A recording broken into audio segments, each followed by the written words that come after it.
Hey guys, it's me. Welcome back to my channel. So today in this video, I'm gonna be sharing with you guys a day in my life plus how I'm preparing for my upcoming test. So right now I'm going to watch the first lecture of chemical kinetics क्योंकि पिछले कुछ दिनों से मैं chemistry के lecture नहीं attend कर पा रही हूँ, तो मेरा बैकलॉग जो है उसको मेरे को कंप्लीट करना है एंड आने वाले टेस्ट में ये चैप्टर आ रहा है तो इसको कंप्लीट करना और ज़्यादा इंपॉर्टेंट हो जाता है। सो लेक्चर नंबर 1 में सर ने बेसिकली लॉग पढ़ाया था जो कि हमने फिजिक्स में ऑलरेडी किया हुआ है, बट फिर भी मैंने सोचा कि एक बार लेक्चर देख लेते हैं। So now let's directly skip to the chapter. So now I'm watching the lecture number 2 of chemical kinetics. Technically ये lecture 1 है क्योंकि lecture number 1 में सर ने सिर्फ log पढ़ाया था and actual chapter तो lecture number 2 में ही start हुआ है। So right now I'm not taking the full notes. मैं अभी notes rough ही लिख रही हूँ, मतलब ऐसे notes भी नहीं बना रही, सिर्फ ऐसे rough लिख रही हूँ क्योंकि मैं सोच रही हूँ कि इस chapter के ना मैं डायरेक्टली शॉर्ट नोट्स बनाऊँगी क्योंकि फिजिकल केमिस्ट्री का क्या है कि शॉर्ट नोट्स बने रहेंगे ना तो बाद में रिवीजन करने में बहुत ज़्यादा आसानी होगी। So after attending the chemistry lecture, I just felt very tired. बिल्कुल भी और chemistry पढ़ने का मन नहीं कर रहा था. So I decided to switch subject. So right now I'm gonna do biotechnology chapter from NCERT maps and my notes. ये शॉर्ट नोट्स नहीं है, ये लॉन्ग नोट्स है क्योंकि बायो में शॉर्ट नोट्स इतने ज़्यादा हेल्पफुल नहीं होते हैं क्योंकि क्वेश्चंस क्या है कि किसी भी लाइन से उठ के आ सकता है, तो आपको पूरी थ्योरी पता होनी चाहिए एंड रिवीजन के लिए NCERT is the best, but if you have your notes उससे और जल्दी रिवाइज हो पाएगा। And as I told you in my previous video कि मैं यकीन 3.0 से बायो के लेक्चर नहीं लेती हूँ, तो बहुत लोगों ने मुझसे ये पूछा कि आप क्यों नहीं लेते यकीन 3.0 के lectures. So the reason basically is कि मैंने आज तक बॉटनी तरुण सर से पढ़ी है और ज़ूलॉजी मनीष दुबे सर से, और अगर मैं अगर चेंज करूँगी ना टीचर्स तो क्या होगा कि जो दूसरे टीचर्स हैं वो किसी और मेथड से पढ़ाएंगे और जो पहले टीचर्स ने पढ़ाया है वो किसी और मेथड से, तो वो चीज़ें कहीं ना कहीं दिमाग में क्लैश करेंगी। इसलिए मैं अभी भी उन्हीं टीचर से पढ़ रही हूँ जिनसे मैं पहले पढ़ती थी।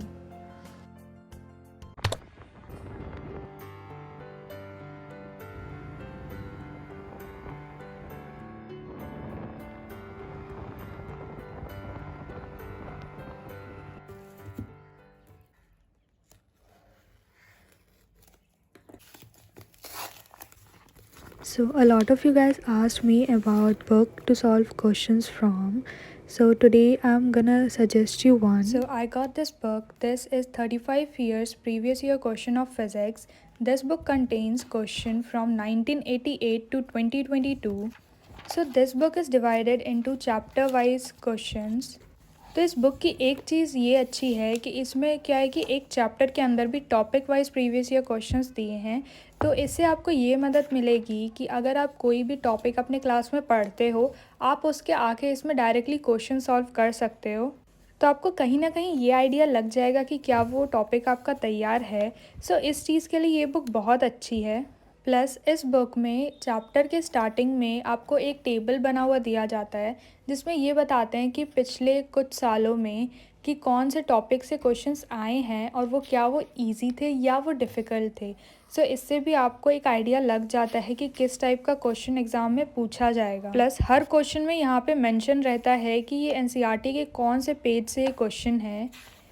सो इस बुक में सारे के सारे क्वेश्चंस के आंसर दिए हुए हैं which are validated by NTA. So overall this book is very much useful for your preparation and this book is available in English as well as in Hindi. तो अगर आप हिंदी मीडियम से पढ़ते हो तो आप इसके हिंदी वर्जन भी ले सकते हो। This book is also available for all the subject physics, chemistry and biology. So if you want to purchase this book, मैंने लिंक डिस्क्रिप्शन में नीचे दिया हुआ है।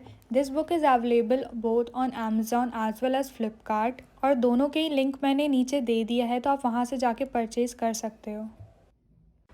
So now I'm gonna be doing biology for my upcoming test which is on 13. So उसमें biological classification का Monera तक का पार्ट आ रहा है. So I decided to study the whole biological classification from my notes, और जो lecture notes हैं यकीन 2.0 के उससे साथ में मिला के हर जगह से थोड़ा थोड़ा रिवाइज कर लेंगे. And I'm thinking of doing questions today but I don't know if I'm gonna do it or not, because I feel really tired today. I'm a little tired, so that's why I decided to give myself rest and a break. So then I watched a few episodes of a C drama called My Gallery Boy. I haven't seen this. This one is an old drama, but it's good till now. So that's it for today's video. I hope you guys liked it. Don't forget to like and subscribe. And I'll see you guys in my next video. Till then, take care. I love you guys so much. Thanks for watching. Bye, guys.